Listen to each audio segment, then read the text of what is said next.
Bueno, es un placer empezar el día de hoy con esta primera sesión. Como sabéis, el Congreso tiene 13 sesiones y la primera es como el final, ¿no? Porque es la meta del camino. La sesión que tendremos hoy tiene un título muy sugerente, que es de la inventio a la reinventio, la Casa de Santiago, pasado y presente.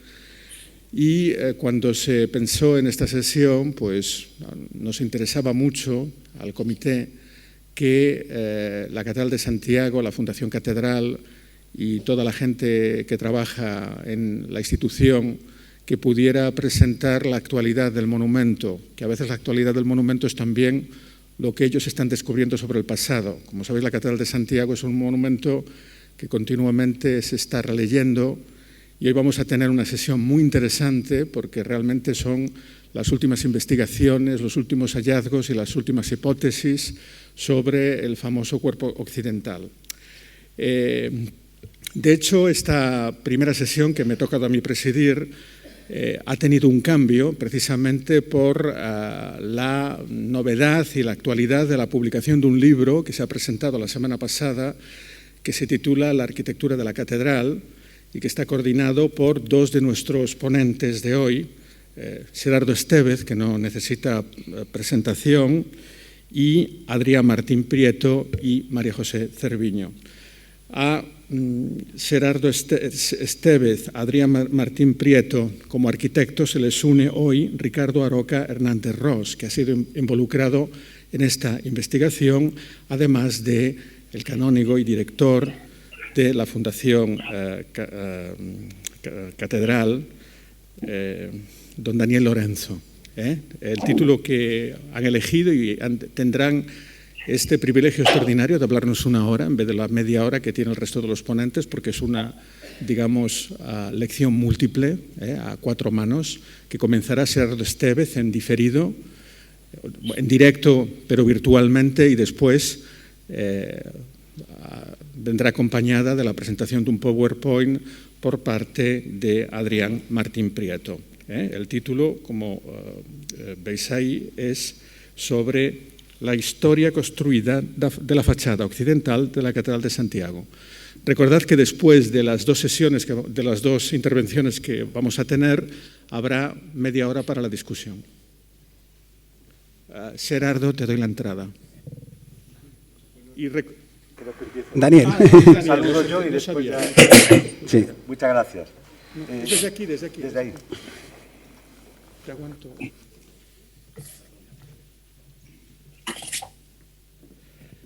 Buenos días a todos los que participan en este 12º Congreso Internacional del Comité de Expertos. Antes de nada, el agradecimiento más sincero y cordial a don Paolo Cauchi, a don Manuel Castiñeiras, por la invitación que nos cursaron para participar en este 12º Congreso y también por las modificaciones que asumieron y aceptaron realizar para que pudiésemos realizar esta presentación de un trabajo que es nuevo, creemos que además en buena medida novedoso. Novedoso por cuanto no hubiera sido posible ni remotamente plantear algo parecido sin el trabajo los trabajos de restauración que se acometieron en la catedral durante estos últimos años.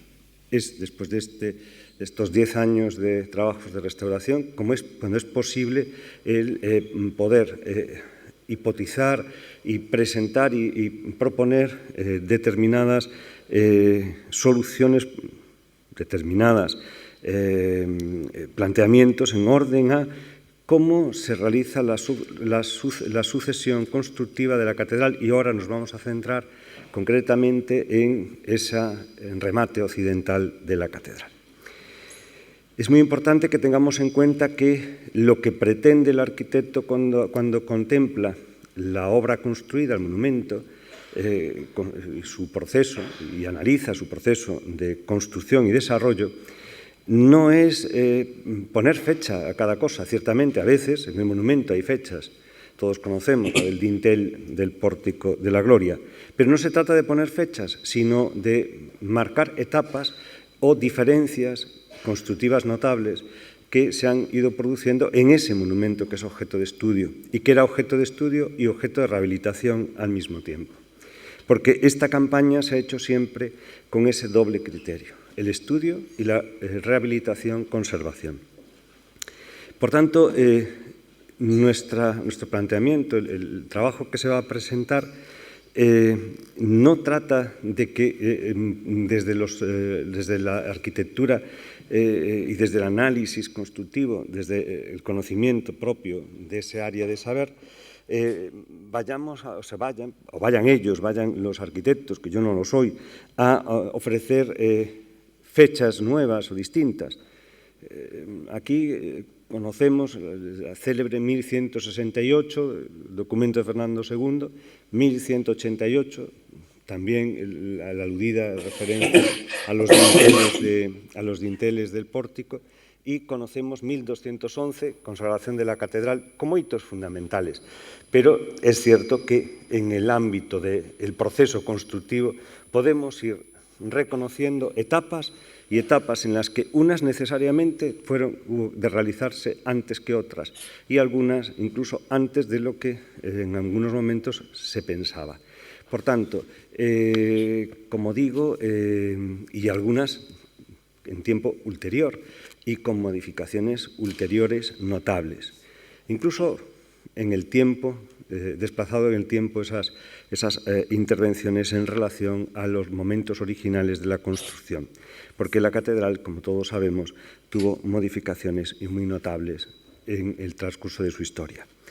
Por tanto, yo ahora voy ya a concluir este momento inicial de presentación de aquello que tratamos de presentar a través de la intervención de los arquitectos que conocen mucho mejor y con ciencia propia y en ese sentido garantizada, no desde una perspectiva más amateur como la que yo podría tener en este ámbito.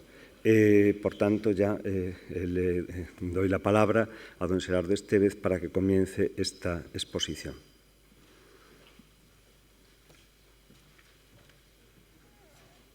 Supongo que me oyen. Buenos días. ¿Me oyen, no? Sí, perfectamente. Bien. Buenos días. Bueno, reconocer en la línea de Daniel Lorenzo el Xunta, el Turismo, el Xacobeo, el Comité de Expertos, a Manuel Castiñeiras y a Pablo Cauchi. Bueno, La Catedral de la Arquitectura es un libro que se presentó hace 4 días, que recoge esta investigación y que viene a ser una publicación de las obras de restauración, del por qué se restauró, de qué manera, los hallazgos y su interpretación, el porqué constructivo y arquitectónico y, como no, su divulgación. Por lo tanto, lo que vamos a exponer ahora no es una investigación que trate de sorprender o de rebatir otras hipótesis. Es lo que nosotros hemos visto e interpretado a través de la lectura arquitectónica y constructiva de la fachada occidental. 3 años de trabajo, ya que los arquitectos siempre pensamos que las piedras, sean arcos o bóvedas, dovelas o cimentaciones, son unos documentos muy fidedignos que ayudan a la narración de la historia construida. Se ha tratado, pues, de establecer una crónica teniendo en cuenta buena parte de los múltiples y valiosos trabajos publicados hasta ahora, muchísimos, que reconocemos. Manejando el grupo de trabajo, este grupo humanamente muy consolidado, porque hemos trabajado muy a gusto, los distintos vectores que confluyen en el patrimonio, con el objetivo de contextualizarlos. A veces los temas patrimoniales están muy disociados, muy en manos de estudios monográficos. Esta obra intenta contextualizar los vectores con los que se suele trabajar. Porque aquí hago una consideración que es muy importante, que es que para que un bien patrimonial sea reconocido por los ciudadanos, conlleva hacerlos partícipes desde el primer momento de las dificultades y de los objetivos. Quitarle al tema del patrimonio exceso, más bien del patrimonio a veces es el monumento, que tiene exceso de culto, de veneración, quitarle misterio. Y esto no es una cuestión de expertos, es una cuestión de todos nosotros.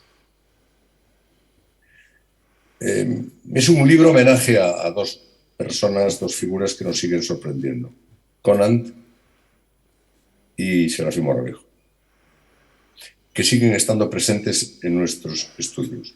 Les digo una cosa, aún hoy, después de estos años de investigación y de obras, si tenemos una duda, colocamos el plano de Conant encima. 29 años, a golpe de cinta métrica, ayudado por don Jesús Carro y con un mérito excepcional. Por lo tanto, la publicación recoge una edición del plano de Conant con el permiso de la Universidad de Harvard. Dicho esto, voy a hacer una especie de abstract. ¿Qué es lo que le queremos explicar?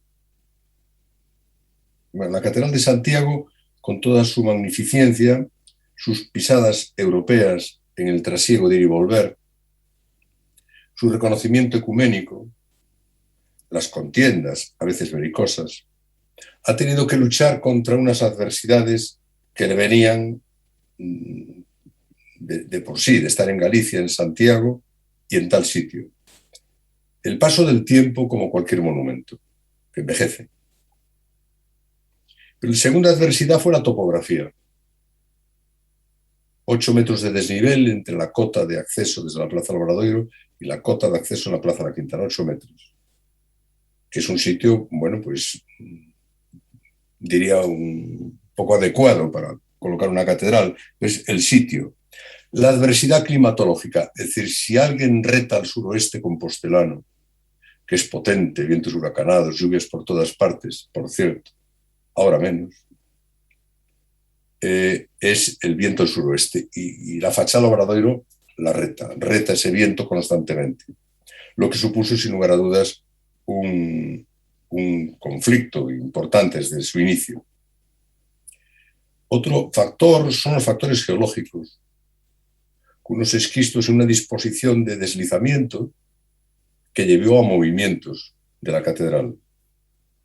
Y el último es, no solamente le caía agua por arriba, sino que tenía todas las aguas del mundo por abajo, la hidrología, de afluentes, de canales. Es decir, tuvo que luchar contra esas adversidades. Y lo más importante es que esas adversidades produjeron deformaciones y movimientos. Y este aquí que esas deformaciones y movimientos fueron para nosotros un instrumento, tal como van a ver ahora, de alta calidad para interpretar la catedral. El primer plano es, seguimos con el PowerPoint, es el de Conant, el que les decía yo que aquí está, 100 años después prácticamente, con sus esfuerzos, recogiendo algunas de las deformaciones y su nivel de precisión. Hoy intentamos actualizarlo, pero bueno, ahí está. Bien, lo primero que queremos hacerles llegar es este plano que está aquí, que es, desde nuestro punto de vista, que lo vamos a explicar, es distinguir en esos 4 colores, en esa cuatricomía, pues las fases premateanas, el gran obstáculo de la muralla y la torre de Cresconio, la construcción por parte de Mateo, simultánea de la cripta, que la vemos ahí, con esas escaleras, una, como saben, tapiada, mixtilínea, que va a parar a la nave central, a la nave lateral. Esa escalera mixtilínea, bueno, está debajo, como ven, debajo está un pilar, lo tiene encima. Bueno, y ese conjunto arquitectónico de Mateo tenía resuelta el acceso a la catedral de esas dos escaleras mixtilíneas que van a parar, como saben, la nave lateral. Luego hay una segunda parte, que es la que tienen ustedes en color violeta, por así decirlo, que es ya fallecido o marchado, o lo que fuera, Mateo. Le estampan esa arquitectura tardorrománica, rodean sus pilares con el objetivo, y ahí está una de las aportaciones, de que ese nuevo pasillo que crean, con ese otro muro, está señalando ahora con ese otro muro, ese pasillo es un pórtico de arriostramiento de una catedral que se estaba moviendo. Una bóveda de cañón, que algún autor como Puente señalan como un pasadizo, puede serlo, y cuyo techo que hoy vemos con bóvedas de arista fue claramente modificado en el Renacimiento, que lo ven ahí en verde. La catedral se seguía moviendo, deciden rellenar equivocadamente algunas sales, incluso torres, porque eso no impide el movimiento, pero sí hacer esos macizos potentes, que son contrarrestos, y rehacer el sistema de bóvedas del techo. Y además, añadirle, como ven también ahí, un cuerpo más de un trozo de cañón que sigue arriostrando los movimientos de la catedral. Por lo tanto, aquí nos encontramos con algo premateano, sobre el que no queremos profundizar, un Mateo en plenitud, unos epígonos de Mateo, que son maestros tardorrománicos, y unos renacentistas. Mateo es un conjunto de arquitecturas, y Mateo es un taller, 2 o 3, que estarían trabajando simultáneamente, que luego se lo explicaré. Si nos vamos ahora a la planta baja,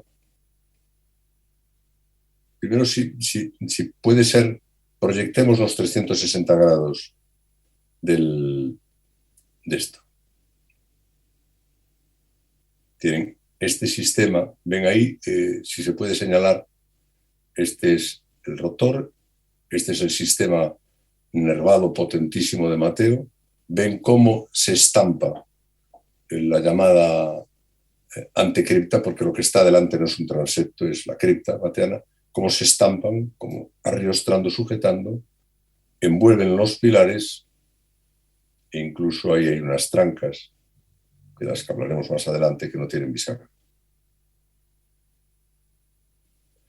Bien, si ahora pasamos a la planta baja de la catedral, aquí se ve con mayor claridad lo que es premateano, mateano, pero cuidado, estos colores también responden a los que hemos utilizado en la anterior planta, pero evidentemente estamos en planta baja, por lo tanto la configuración barroca es distinta. Si pasamos ahora a la planta nártex, este es un tema muy interesante. Fíjense, hemos pasado de cripta a planta de naves, ahora nos situamos en tribuna. La tribuna, este es uno de los temas más interesantes que hemos analizado. Estos planos se los explicaremos luego con mayor detalle. Pero dése cuenta lo que está pasando. Que hay en la caja del nártex, las señalas, Adrián, la caja del nártex, hay como 2 hojas en planta. Hay como 2 hojas de sillería. Una primera hoja que es primitiva, ya que el otro taller coetáneo que estaba trabajando simultáneamente con Mateo, que era necesario cerrar la obra, y que construyó una caja perimetral, y luego una hoja en otro color por dentro, paralela a esta, que son el taller tardorrománico, seguramente desaparecido Mateo, que construye esa bóveda de crucería que hoy podemos admirar si ponemos la imagen 360 grados, arriba en el nártex. Ven, estas hojas de sillería que vemos aquí son una factura tardorrománica que consigue algo muy importante, que es la simetría medida cuantitativamente. Les hablará Adrián de la precisión con la que hemos trabajado. El sistema de nube de puntos permite precisiones de milímetros, y el sistema este de 360 grados de aproximación permite que ustedes puedan ver algo que les voy a enseñar, que es el gran arco capaz, que es el último de la rosca,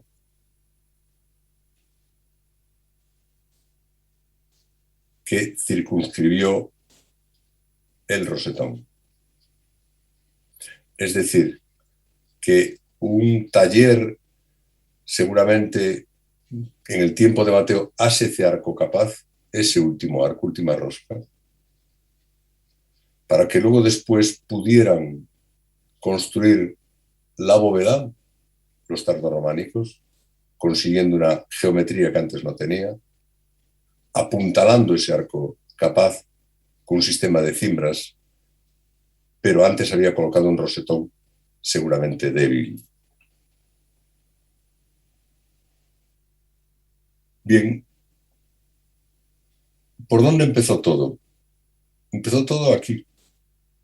Fíjense, hace 3 años, visitando esta obra, estamos bajo cubierta de un nuevo espacio que aconsejo visitar, que se ha creado y que explica perfectamente lo que son los arcos contrafuertes que conforman los lienzos norte y sur y su encuentro con la torre sur y la torre norte ortogonal. Fíjense que ahí hay una cuña. Ahí tienen el espacio que se ha creado, les aconsejo visitarlo. Y ahí, en ese extremito, hay una cuña y un canecillo. Pero esa cuña, que enjarja, recibe trozo del arco contrafuerte de la catedral y un trozo del arco de la nueva torre. Bueno, pues esa cuña es el cuña que se coloca en el momento en que se encuentran los dos. Es decir, ese arco contrafuerte no es pasante, es un trampantojo. Hemos metido la mano y se acuñó. Es decir, la construcción simultánea de los arcos contrafuertes con los arcos, para entendernos también contrafuertes, de la hoja de las torres que Mateo construye. Y a continuación coloca un canecillo. Otro punto importante es este. Se lo vamos a explicar con detalle. Les comentaba hace un momento que tenía esos muros que vemos ahí, que ahora están perfilados en la medida en que en un momento concreto ahí había una bancada, como todas las catedrales románicas, que se rebajó para dar acceso a esa puerta. Pero que sí es verdad que encuentra una hoja de mampuesto que, funcionando a modo de cimentación, Mateo construye una hoja, que es la que está encima de sillares, otra hoja exterior, formando la escalera, que la ven ahí, y que con un sistema, que le contaremos más adelante, muy constructivo, muy arquitectónico, muy imaginativo, empieza a forrar con esa escalera perimetral, a darle énfasis a las torres, pero seguramente de unas cimentaciones que en el primer replanteo, en la primera idea, ya estaban desplazadas. Si se señala la tangencia que existe entre la hoja de la planta del pórtico de la Gloria, ahí, y el macizo de los muros, explica las importantes fisuras a los movimientos de la catedral por su endeblez. Y por último, fíjense en otra diapositiva. En otra. Pasamos. Bueno, esto se lo contarán ahora con más calma. Bueno, aquí está, se lo contarán con más calma. Vamos a la última, que es, si puede ser, el lienzo exterior de la caja. El lienzo exterior puede ser. No puede ser. El lienzo exterior de la caja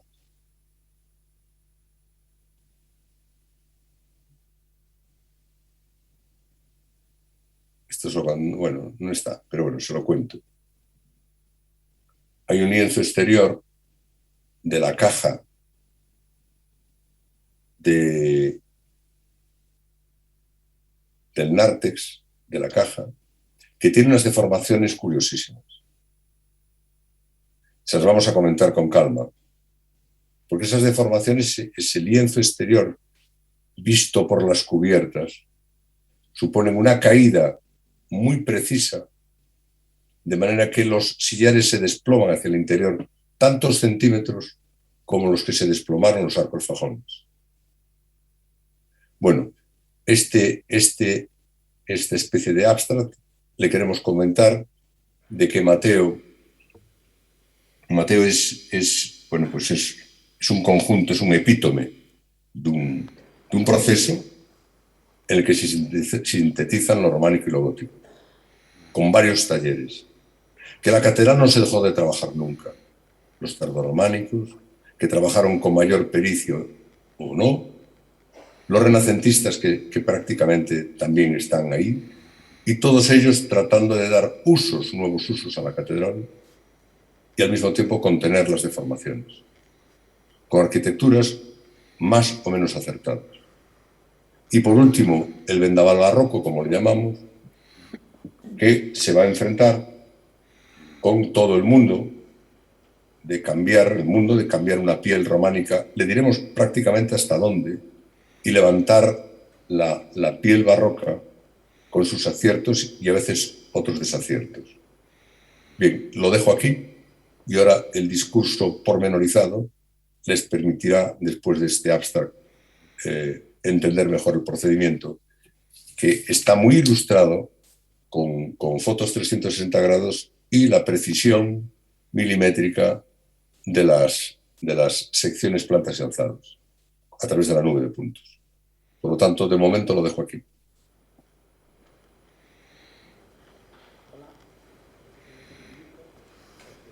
Adrián. ¿Ahora me oís? Sí, ahora sí. Bueno. Yo también. Me oís todos. Bueno, buenos días. Ahora, como decía Gerardo, yo voy a detallar algunas de las cuestiones que ha puesto sobre la mesa.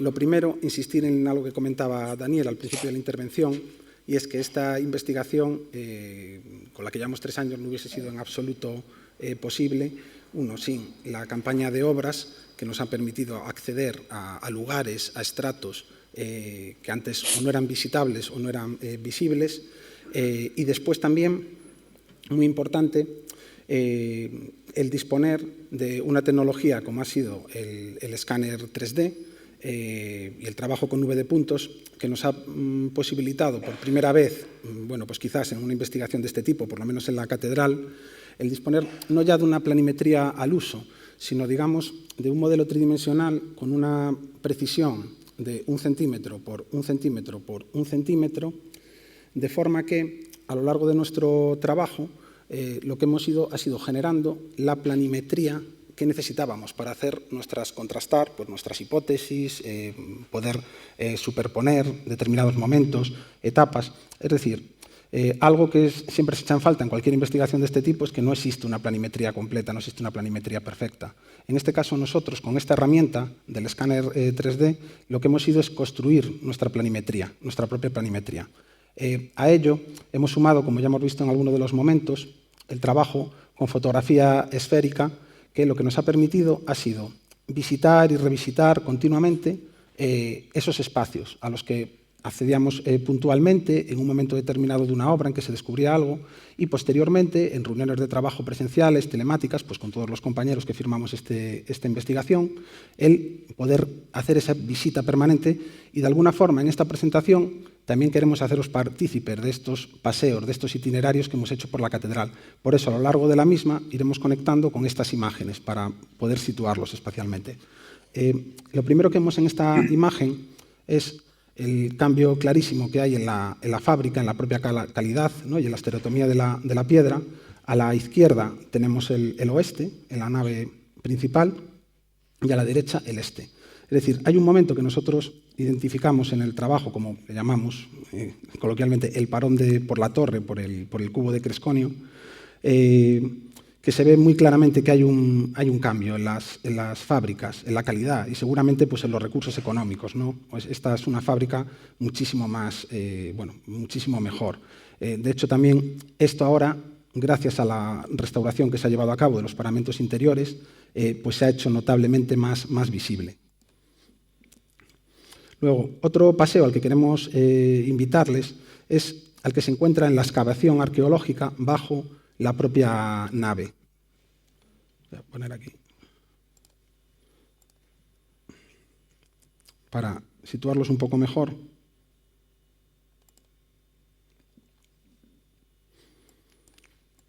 Se trata de este espacio arqueológico en el cual aquí estamos viendo lo que sería la cabecera de la cripta. El cubo, la cimentación de la torre de Cresconio y la muralla, que vemos que está mutilada, porque seguramente era la zona, el paso de obra desde el obradoiro hacia la propia nave, hacia la propia construcción de la catedral. Incluso esta visita pues, nos ha permitido identificar vamos a decir, cómo podía ser pues esa topografía o ese espacio natural, incluso antes de que las obras de la catedral llegasen hasta ese punto. Si nos fijamos en esta línea de aquí inferior, nos encontramos con que los constructores de la cripta recurrieron a un sistema de pozos de cimentación, llamémoslo así, o de bataches, ¿no? Consecutivos, que son estos bulbos que vemos aquí, que para poder primero ejecutar ese muro por bataches y después poder realizar el vaciado del interior de la cripta. Esta línea nos está dando la línea del suelo natural en ese momento. Ahora lo veremos con unas secciones que hemos tratado de reconstruir esa situación.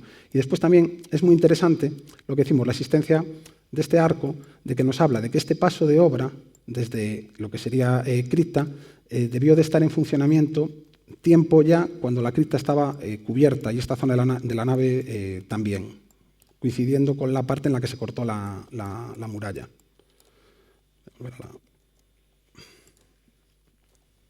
Esta galería, bueno, que señalamos aquí no tiene absolutamente nada que ver porque es una prospección arqueológica abierta en 1878. En estas secciones que presentamos a continuación, lo que tratamos es de representar qué es lo que había antes de que la catedral o la construcción de la catedral llegase hasta ese punto. Por detrás, más tenue, se ve la superposición de una sección por nube de puntos con esta tecnología. Y aquí vemos, por ejemplo, estos bataches de los que les hablaba anteriormente en esta posición de la cabecera, que era el sistema de vaciado. Vemos también la posición de la muralla y atrás la proyección de la torre de Cresconio, el torreón de Cresconio. Y a continuación, algo que en el informe arqueológico de la cripta de 2020 se empezará a denominar bancada 1, y sobre lo que volveremos a continuación, que debía ser un muro límite de las obras, un muro límite quizás del foso o estancamiento de agua, que entre la muralla y este límite pues, configuraba una especie de berma, ¿no? Lo que sería una berma.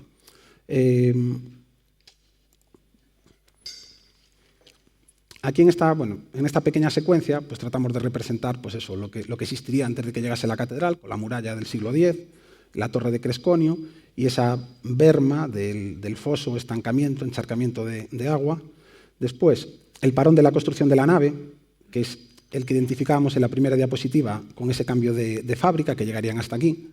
Debemos pensar las dificultades con las que se encontraron estos constructores. O sea, el panorama debía ser realmente descorazonador, porque a un desnivel de 8 metros, como el que hablaba Xerardo, se encontraban con, primero, una muralla que hasta ese momento seguramente les había servido como contención de tierras para poder ir rellenando contra ella y levantando pues el sistema de cubrición de la nave principal y las naves laterales, pero que, llegado el momento de finalizar la catedral, pues se convertía en un verdadero obstáculo, sumado a la existencia pues, de un foso, o como nosotros nos gusta llamarlo más, pues encharcamiento de aguas, o un lugar al que venían a parar los múltiples ríos, escorrentías que recorren la ciudad, como saben.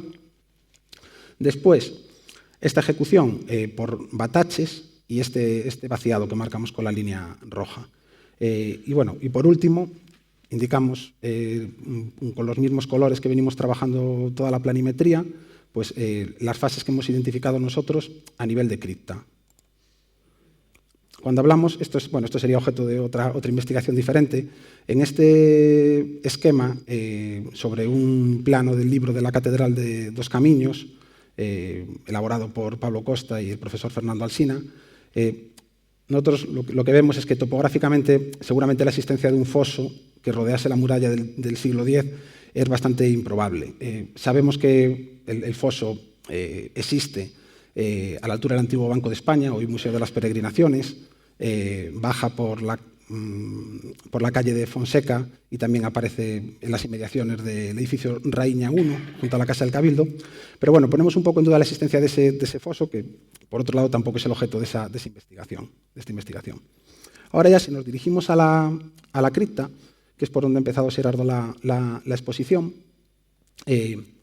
pues lo que nos ha permitido pues, trabajar con esta precisión, con esta tecnología, por primera vez, por lo menos, el poner en relación espacios que antes disponíamos planimetrías dispares.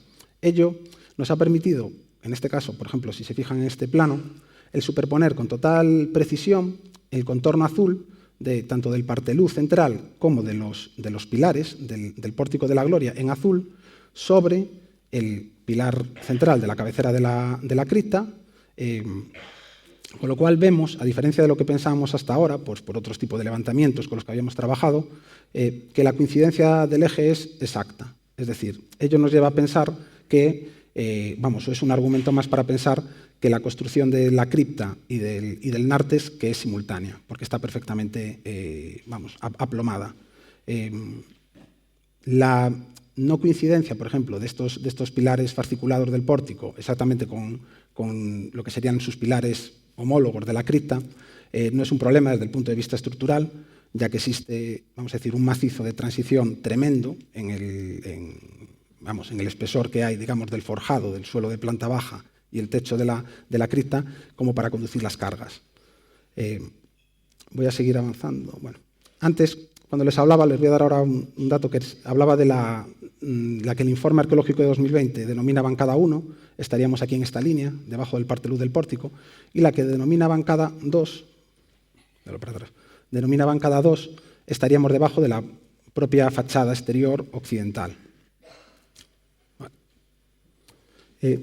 Aquí lo que vemos es este pilar central que coincide debajo del parteluz perfectamente alineado, y cuando se realizó la excavación arqueológica con motivo de las obras de restauración de la cripta, apareció esta denominada bancada 1 y se observa cómo la cimentación de este pilar está suplementada, es decir, está añadida, avanzando. Después, si dirigimos nuestra atención a un punto, aquí nos encontramos, antes Xerardo ha presentado la imagen del lienzo sur, con esa cuña y ese canecillo, o esa pieza especial, en el encuentro entre el lienzo sur y la torre sur. Ahora, si nos dirigimos al encuentro entre la torre norte y el lienzo norte, observamos algunas cuestiones muy, muy reveladoras sobre cómo pudo ser el proceso de construcción. Por un lado, si nos fijamos aquí en esta zona, que es lo que se representa en esta fotografía, observamos que hasta la línea roja los aparejos de la propia torre y del lienzo norte no están coordinados, es decir, no están aparejados. Ello lo que nos habla a las claras es de que existían dos tajos de obra independientes, es decir, había un taller que estaba levantando la torre, en este caso la torre norte, y otro que desde, desde el transepto, desde el parón que identificamos antes como parón de la torre de Cresconio, continuaba con la construcción de la nave. Eran bien conocedores los constructores de los problemas que les estaba generando la construcción de una catedral tan esbelta.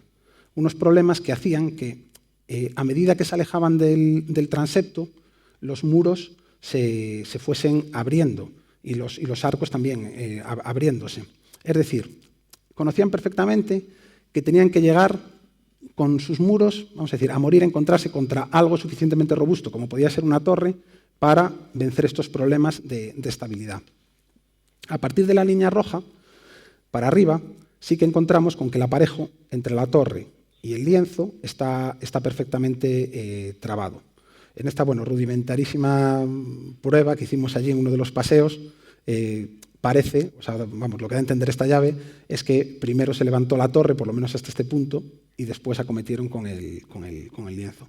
También quédense con este alzado, este plano es de la planimetría de Cottbus, con lo forzado de este último arco contrafuerte, que no sigue para nada, ¿no?, el radio de curvatura pues, de sus homólogos. Sobre eso hablaremos un poquito más adelante. Y también, ahora que apareció aquí esta línea negra, reparen en el ingenioso sistema de construcción que plantea Mateo para la torre, con unas escaleras que de alguna forma, cuando accedemos desde la planta baja, si se fijan, con lo que pasa con respecto al nivel de tribuna, las escaleras es como que se van enroscando en sí mismas.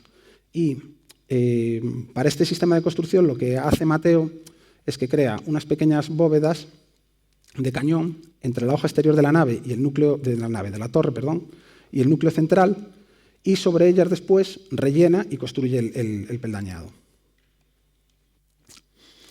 Aquí seguimos en el mismo punto, encuentro del lienzo norte con la torre norte. Aquí estamos, por encima del nivel de tribuna, esos arcos, ese arco en el que llamaba antes la atención, que es este arco de la planimetría de Cottbus, ¿no?, este arco forzado. Lo que representamos en este dibujo es a dónde habría ido a parar el último arco contrafuerte si se hubiese respetado la modulación de la catedral, ¿no?, que venía con el programa con el que estaba diseñada. Y, curiosamente, nos encontramos este último arco contrafuerte a trazos que no existe, ¿no?, porque ya está la torre. Nos encontramos con que si consideramos la dimensión A, que es el frente de este contrafuerte, entera, nos daría una línea que curiosamente coincide con la cara interior, la contrafachada del Pórtico de la Gloria. ¿Vale? Ese es un dato a tener en cuenta. Pero si nos quedamos con medio contrafuerte, este A medios, exactamente estaríamos en la cara interior de este núcleo de las escaleras. ¿Vale? Como decía Gerardo al principio de su intervención, es muy probable que cuando Mateo asume el magisterio de las obras, toma el control, él ya se encuentre con un arranque, con una cimentación de estas torres norte y sur, que ya condiciona, a futuro, lo que va a ser todo el desarrollo de este Nartes o de este espacio a triple altura, cripta, Nartex, tribuna. Aquí lo que hacemos en este esquema, espera que me está cambiando aquí, perdón. Mira, es hipotizar que tal vez antes de que Mateo reformule la configuración de las torres, cómo van a ser esas torres de la nueva fachada occidental, tal vez existía una previsión de unas torres de menor dimensión, que podría ser esta que remarcamos en negro o esta otra que remarcamos en color rojo. ¿Vale? La dimensión D, que es la oeste, viene condicionada por esta modulación de arcos contrafuertes que hemos explicado, y la dimensión C, curiosamente, podría venir, coincide con la cara, con el núcleo interior de la torre que diseña y construye Mateo, pero también coincide con la dimensión de las torres de los rincones, en los encuentros entre el transepto norte y la nave y el transepto sur y la nave, esta línea magenta que traemos aquí de proyección.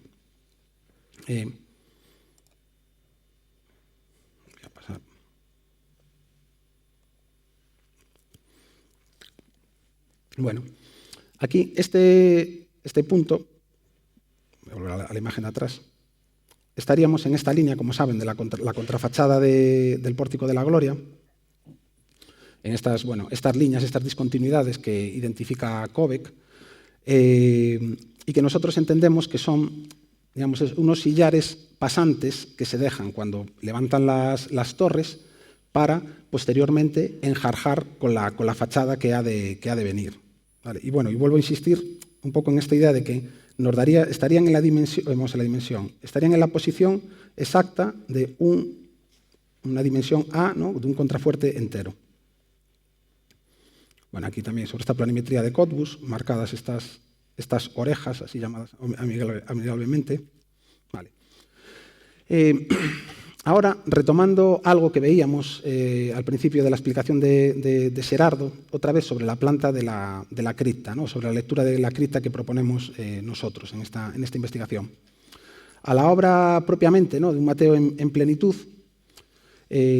nosotros observamos esta zona, este pasadizo o este espacio previo que representamos en color morado y que de alguna forma los seguidores de Mateo, los epígonos de este tardo románico, vemos cómo construyen esta estructura que es en primer término una estructura de arriostramiento, habida cuenta de los problemas estructurales que arrastraba la catedral desde el principio, ¿no?, por esa pendiente que cae hacia el suroeste, por esos problemas de agua.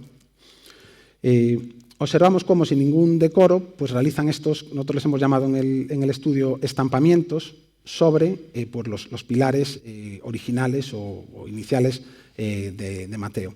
En esta misma planta presentamos una propuesta de escalera, de posible trazado de escalera exterior, de la que no se ha encontrado absolutamente ningún vestigio en la reciente campaña arqueológica, con lo cual pues es una cuenta pendiente que queda, ampliar la búsqueda. Y en esta sección transversal, que es esta sección que marcamos aquí en color rojo, observamos, esto ya estamos marcando en rojo, es este punto, es este muro de aquí. El gran desplome que aún todavía posteriormente a la ejecución de esta estructura de arriostramiento siguió experimentando la catedral. O sea, es un desplome enorme, en tan poquísima altura, unos 10 centímetros. ¿Vale? En esta misma imagen vemos parte de la transformación de esos macizados que se harán posteriormente en el Renacimiento y de los que más tarde hablaremos. Vale, bueno, algunas imágenes de la cripta. Voy a pasar ahora alguna para situarlos un poco mejor.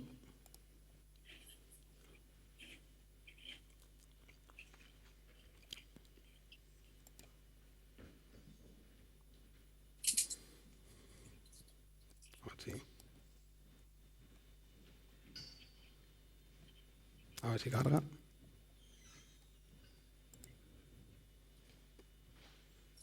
No quiere cargar internet, a ver.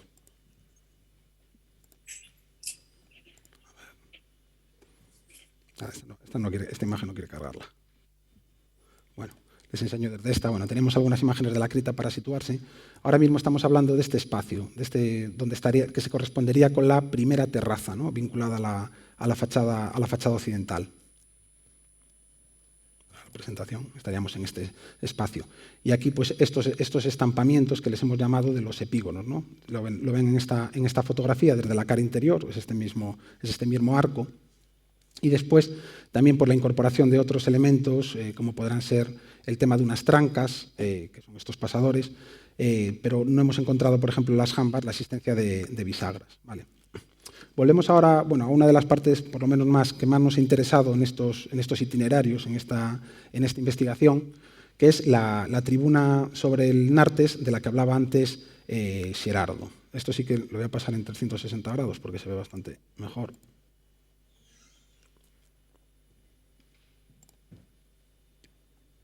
A ver, aquí. Vale. No me debe estar funcionando internet o algo. Bueno. A ver, aquí ahora cargo, va lento, vale. Como les decía, este ha sido uno de los espacios en los que más horas hemos dedicado a leer y a visitar, ¿no?, continuamente.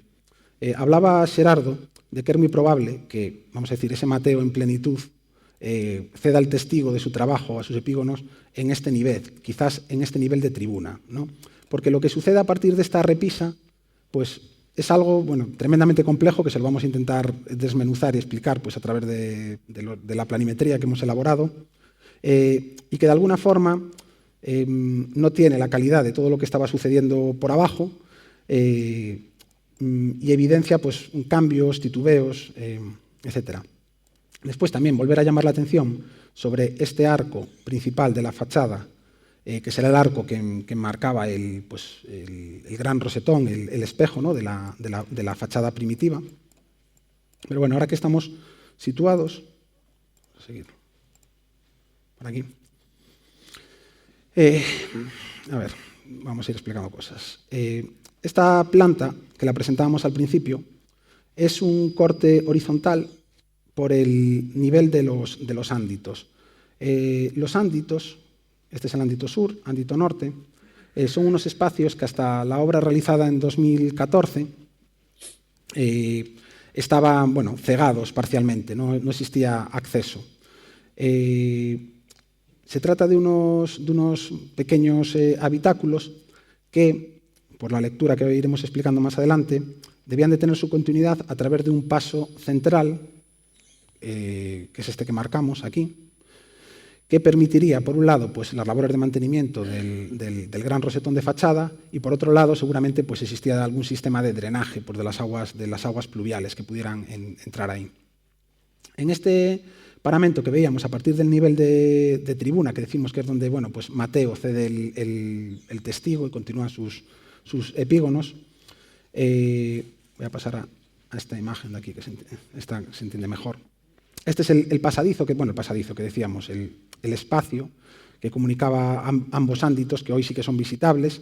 Esto no existe, lógicamente, hoy, después de la transformación barroca.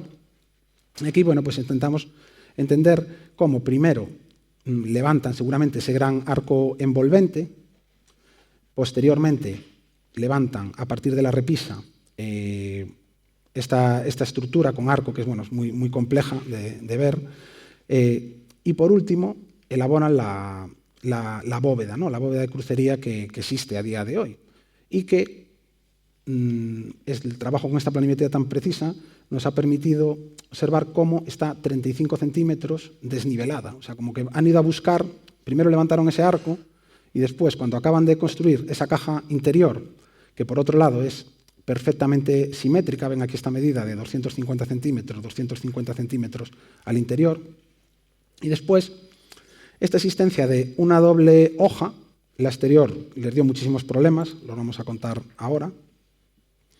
Y otra cosa también que es, que es interesante y para pensar, que es, aquí estamos viendo una fotografía cuando se retiró el revoco durante las obras de restauración de las bóvedas, ¿no?, la reciente obra, entre este punto en el que está el rosetón interior y el primer arco, el arco fajón. Y observamos cómo el plemento sube hasta estos 17 centímetros. Esto es algo parecido también a lo que sucede en los transeptos norte y sur para encajar los óculos, que también se le atribuyen al maestro Mateo. Esta pared, o sea, el arco que tenemos aquí, si lo observan, los arcos fajones tienen una dimensión de 66 centímetros, mientras que este gran arco fajón que tenemos aquí es de 87. Esto es, o pensamos que es así, porque primeramente existiría un arco fajón y una fábrica sobre ella, que es esta fábrica exterior de la caja del cuerpo central, que sufrió muchísimos problemas. Lo vemos aquí en esta imagen. Aquí estamos en el exterior de esta caja, ¿vale? Esta fábrica es esta que vemos desde las cubiertas, ¿no? Como pueden observar, hay hiladas que caen hasta 20 centímetros y no es por la inclusión de este pequeñísimo óculo, que es de una mano, de una acción posterior, sino porque, al igual que sucedía con todos los arcos fajones de la nave, la catedral se estaba abriendo, los muros norte y sur se estaban abriendo y las claves estaban descendiendo, hasta, en el libro que hemos presentado la semana pasada hay un artículo del profesor Ricardo Aroca en el que específicamente se habla de esta, en el caso se llama la Odisea del Muro Sur, y que cuenta, fantásticamente este proceso de apertura de los muros. Pues bien, esto también estaba sucediendo en este último arco fajón. Entonces, aquí nos encontramos con esta caída de hiladas, con esta fábrica pues, tan machacada, e incluso con una reconstrucción en la que se llegan a incorporar pues, sillares que son trapezoidales. Posteriormente, a partir de esta línea, que lo hablaremos después, pues ya está a la mano de Fernando de Casas con, con el vendaval barroco que denominamos y la incorporación de la cornisa. Vamos a ir avanzando. Vale, bueno. Ahora pasamos, siempre hemos seguido más o menos este esquema de ir de abajo para arriba por los distintos momentos o etapas, y ahora en el Renacimiento traemos aquí, a colazón este dibujo del profesor Puente, en el que, más allá de la hipótesis de las escaleras, que lo que decimos, no conservamos ningún vestigio de ellas, sí que creemos que es muy acertado pues, esta interpretación de esa estructura de contrarresto, terraza por arriba, sistema de ariostramiento de la fachada sur, pasadizo abierto o pasadizo cerrado, eso es indistinto. El caso es que esa estructura de bóvedas de cañón podemos verla a día de hoy. Voy a volver ahora aquí al 360.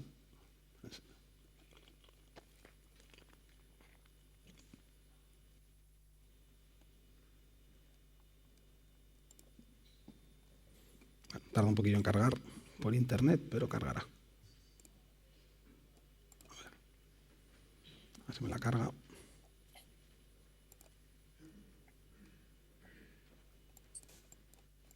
Bueno.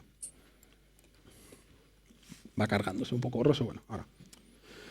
En estas salas, aquí estamos en una sala que es la entrada a la cripta, pues a la izquierda, hacia el norte.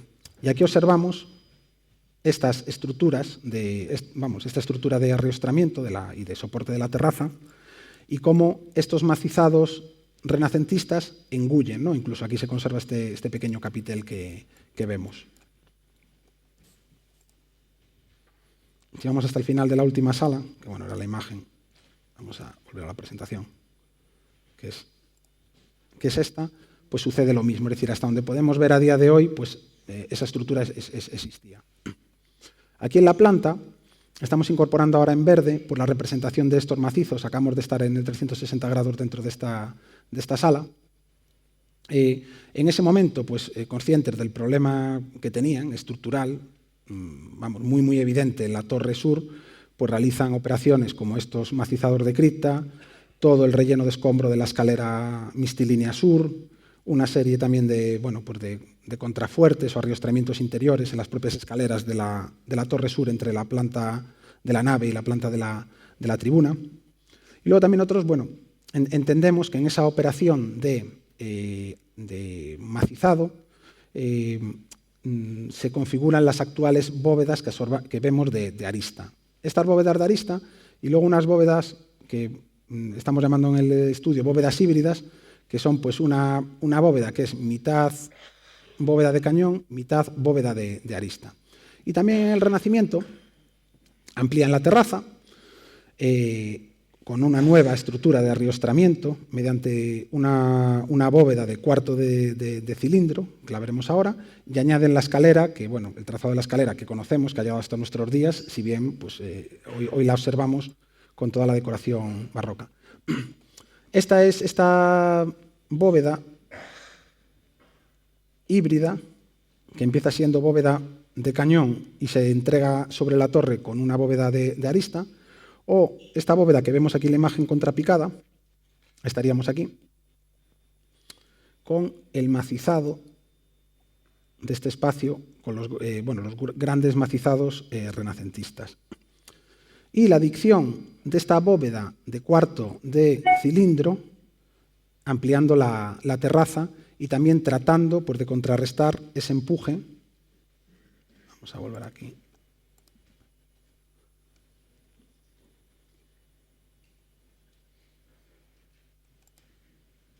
Estaríamos en este punto, ahora no está fuera de internet, pero bueno.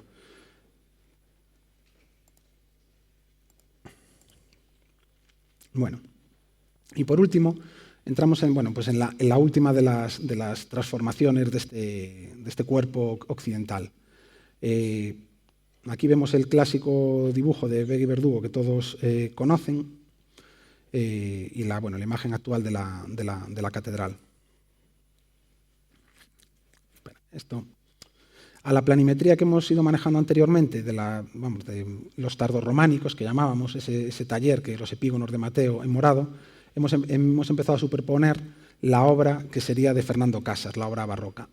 En esta lectura que hacemos, como les decía, ha sido importantísimo el acceso a estos espacios, que marco aquí, ahora lo vemos más grande, que son los ánditos, que son estas pequeñas galerías, ándito sur, ándito norte, que vemos en el dibujo de Vega y Verdugo, y que hasta 2014 pues, no existía acceso. Aquí vemos de nuevo la planta, en la que en color azul se representa la obra de Fernando Casas. Vemos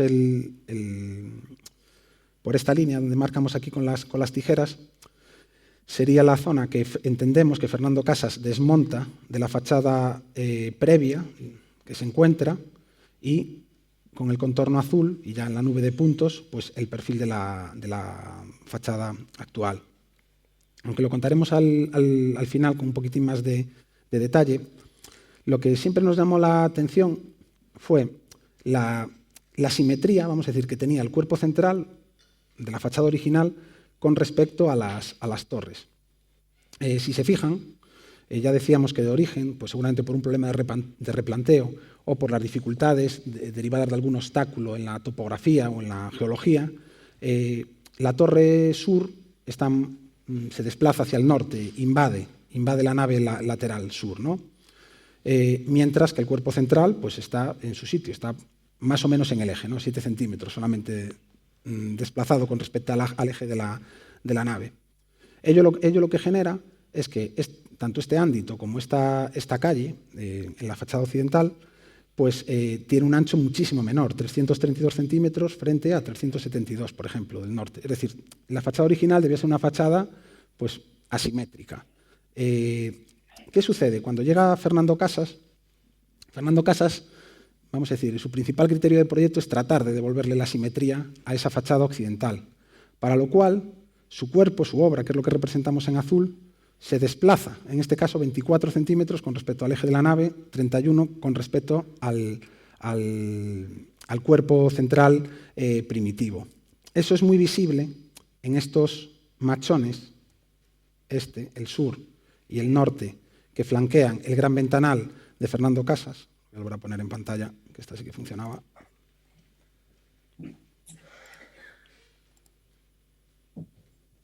A ver. Que no quiere trabajar ahora esto, las imágenes. A ver, aquí. Claro, esta dimensión, como ven, es 133 centímetros, es muy grande en comparación con esta otra dimensión, que son esos 68. Es decir, Fernando Casas, con su obra, lo que está tratando es de recentrar otra vez compositivamente el cuerpo central con respecto a unas torres que ya eran unas torres existentes. No podía cambiar las torres de sitio. Entonces, aquí en esta sección, bueno, vemos algo de lo que hemos hablado anteriormente, que es el gran arco primitivo, que era el que pues, alojaba ese gran rosetón, que sería este arco que marcamos aquí con este ancho de 150 centímetros, en morado, y la superposición en azul del perfil bueno, pues, actual, ¿no? de este muro, de este diafragma, que construye Fernando de Casas para alojar pues, sus ventanales, ¿no? Su composición de fachada. Es importante fijarse en que Fernando Casas tuvo que apear, y así está documentado, la cantidad de madera que se utilizó en todas las cimbras necesarias para apear esta bóveda y poder construir debajo este muro, este diafragma, que luego en alguna foto de detalle se ve, está acuñado, está racheado contra el arco preexistente. Aquí en esta zona ven el remonte del que hablábamos anteriormente, cuando veíamos este muro que sufrió tanto. Bueno, y aquí hay algunas cuestiones más locales que siempre nos han roto la cabeza bastante de todo este mundo o esta transformación, ¿no? Barroca. Por un lado, en verde se ve el trazado del arco, vamos a decir, del paso que existía desde el ándito sur, en este caso, a lo que sería el pasadizo central que servía para mantenimiento del rosetón, del que hemos hablado anteriormente, ¿no? Que aquí está tapiado. Después, el arco primitivo, el arco original, y este muro que hace Fernando Casas rellenándolo. También llama la atención cómo estas esculturas de arranque de la bóveda de crucería están encastradas, interrumpiendo el trazado de este arco. Y también llama la atención la posición de estas ménsulas, que no sostienen nada, y que además, en el caso de que siempre hubiese sido esta su posición, están más altas que el nivel de los ánditos, del pasadizo que hablábamos, ¿no? de mantenimiento del rosetón. Entonces, entendemos que aquí hay acciones, que ahí está todo bastante removido.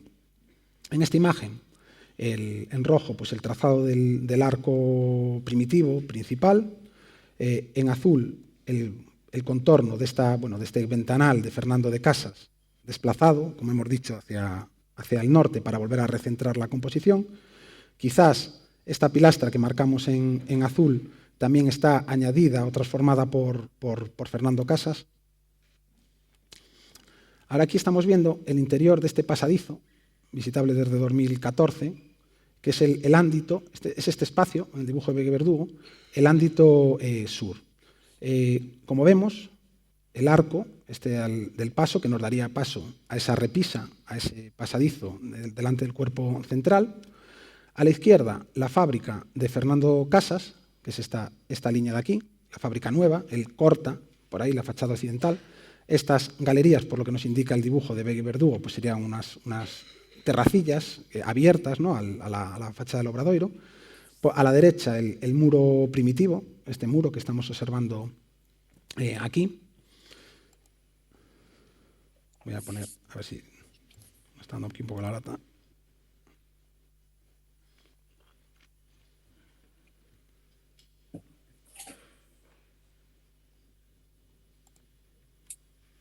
Bueno, si lo cargase. A ver. Le cuesta internet. Se lo carga porque quería que bajasen al interior del ándito.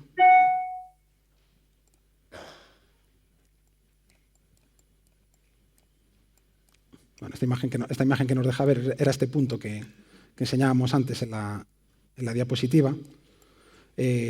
Fernando Casas, también en su obra, hay que reconocérselo, deja visitables esos espacios que, incluso con estos pequeños ventanucos que se destapiaron en 2014 y que cumplirían algún tipo de función, pues de observación, lugar privilegiado, ¿no? Para seguir los actos litúrgicos. A ver si me deja.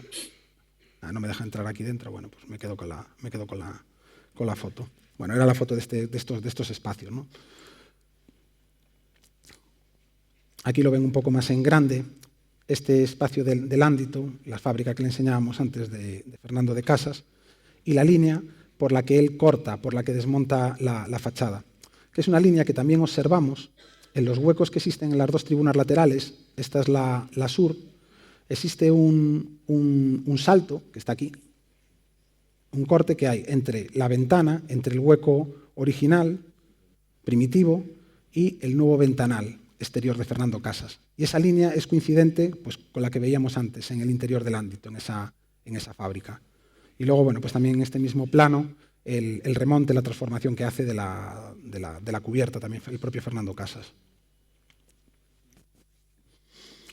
Aquí lo que presentamos es en este alzado realizado pues con todas estas comprobaciones sobre la planimetría por nube de puntos, las fases que nosotros identificamos, o la secuencia, más que fases, secuencia constructiva, que eso también ha insistido mucho Daniel Lorenzo al principio, más que poner fechas. O sea, este trabajo lo que quiere es arrojar luz sobre secuencias constructivas posibles o probables, pues en base a condicionantes estructurales y constructivos de cómo se construyen las cosas.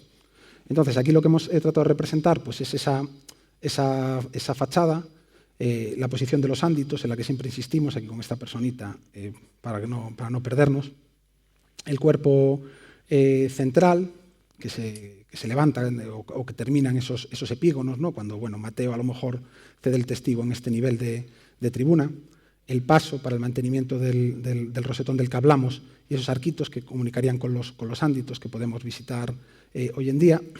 Y después otra cuestión, que es volviendo sobre el tema de la composición, de cómo pudo ser esa fachada primitiva y esos problemas de simetría, lo que le hablaba antes. Esta calle, este cuerpo de la sur, es mucho más estrecho que el cuerpo norte. Es algo que incluso si se fijan bien en el dibujo de Vega y Verdugo parece que lo refleja correctamente, ¿no? Porque representa mucho más ancho el norte.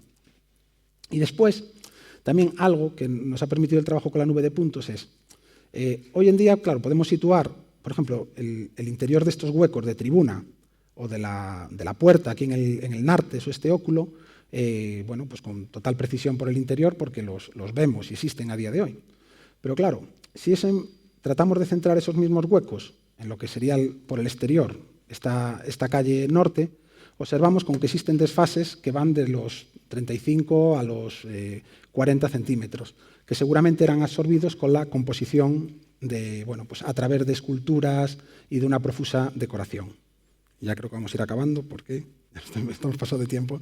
Nada, simplemente unos últimos apuntes sobre este vendaval barroco, de la lectura que hemos hecho. Es los muros norte y sur de esta caja. Llama la atención que las juntas verticales se abrieron y que a día de hoy están racheadas.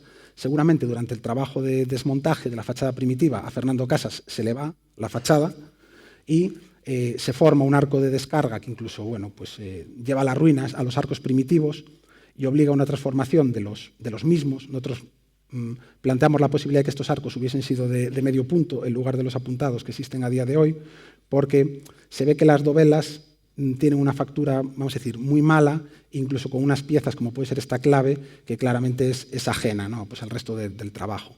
También esta pilastra, que seguramente está incorporada por Fernando Casas como un refuerzo, como las dos que veíamos en la fachada.